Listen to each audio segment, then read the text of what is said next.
But as a Sri Lankan, I hope we have the strength to find the answers ourselves. While the team structure and culture itself was slowly evolving, our on-field success was primarily driven by the sheer talent and spirit of uniquely talented players unearthed in recent times. Players like Murali, Sanath, Aravinda, Mahela, and Lasith Malinga. Although our school cricket structure is extremely strong, our club structure remains archaic. With players diluted among 20 clubs, it does not enable the national coaching staff to easily identify and funnel talented players through for further development. The lack of competitiveness of the club tournament does not lend itself to producing hardened first-class professionals.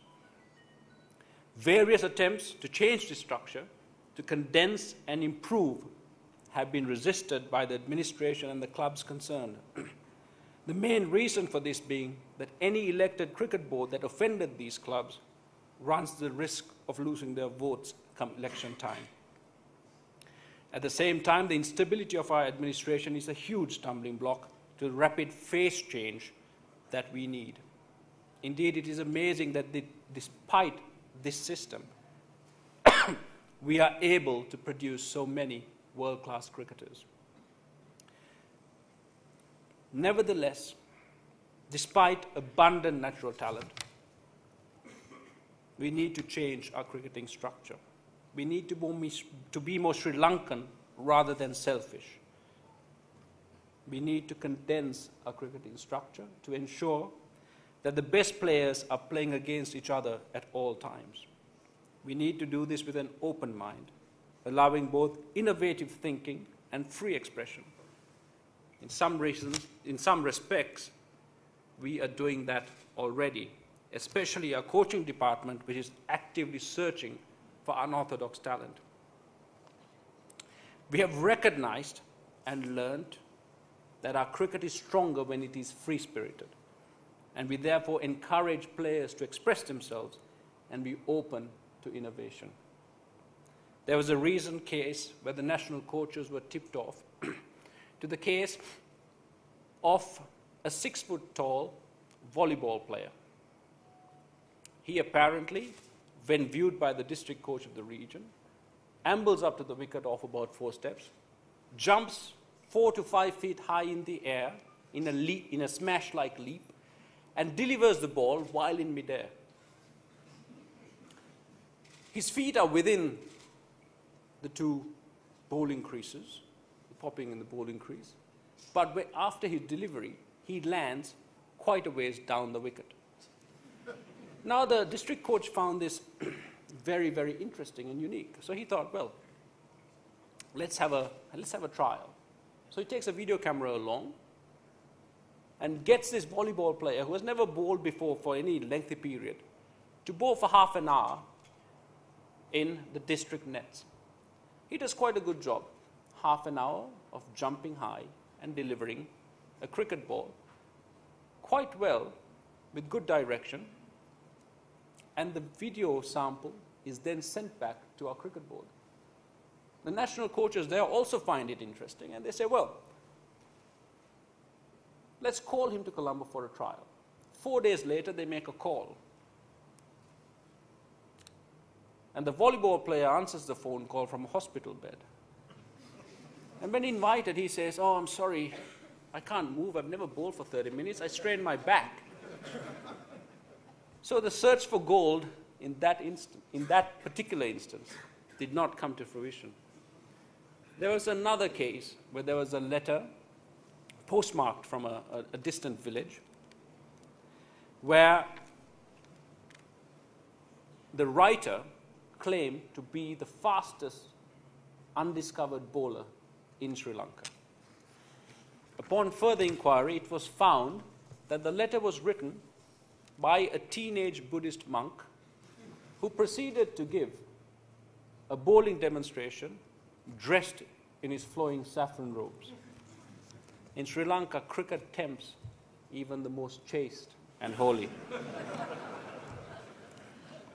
If we are able to seize the moment, then the future of Sri Lanka's cricket remains very bright. I pray we do, because cricket has such an important role to play in our island's future. Cricket played a crucial role during the dark days of Sri Lanka's civil war, a period of enormous suffering for all communities. But the conduct and performance of the team will have even greater importance as we enter a crucial period of reconciliation and recovery. An exciting period where all Sri Lankans aspire to peace and unity. It is also an exciting period for cricket, where the reintegration of isolated communities in the north and the east open up new talent pools. The spirit of cricket can and should remain the guiding force for good within our society, providing entertainment and fun, but also a shining example to all of how we should approach our lives. The war is now over. Sri Lanka looks towards a new future of peace and prosperity. I am eternally grateful for this. It means that my children will grow up without war and violence being a daily part of their lives. They will learn of its horrors, not firsthand, but perhaps in history class or through conversation, for it is important that they understand and appreciate the great and terrible price our country and our people paid for the freedom and security they now enjoy. In our cricket, we display a unique spirit, a spirit enriched by lessons learned from a history spanning over 2.5 millennia. In our cricket, you see the character of our people, our history, culture, tradition, our laughter, our joy, our tears, our regrets, and our hopes. It is rich in emotion and talent. My responsibility as a Sri Lankan cricketer is to further enrich this beautiful sport, to add to it and enhance it, and leave it a richer legacy for the cricketers to follow. I will do that, keeping paramount in my mind my Sri Lankan identity. Play the game hard and fair, and be a voice with which Sri Lanka can speak proudly to the world.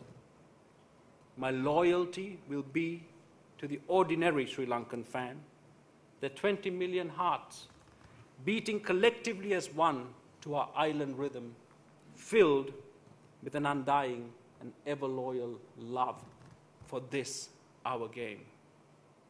Fans of different races, castes, ethnicities, and religions who together celebrate their diversity by uniting for cricket, our common national cause.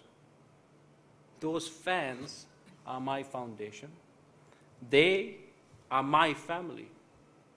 I will play my cricket for them. Their spirit is the true spirit of cricket. With me are all my people. I am Tamil, I am Sinhalese, I am Muslim and Burgher. I am a Buddhist, I am a Hindu, a follower of Islam and Christianity. But above all, today and always, I will be proudly Sri Lankan. Thank you.